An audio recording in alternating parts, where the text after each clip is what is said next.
কয়েকজন ভিডিও করছিল করছে করছে হ্যাঁ দেখছি কপিরাইট দেন না আমারে আপনি করেন দেন না আমারে আমি আমার ভাষা দিয়ে করবো সেটা করুন তাহলে কপিরাইট না আসে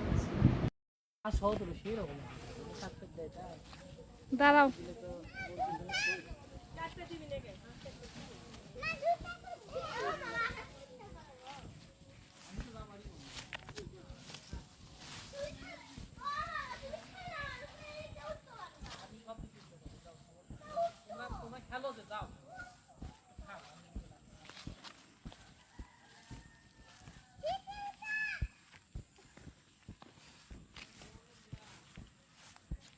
সুন্দর মোমেন্ট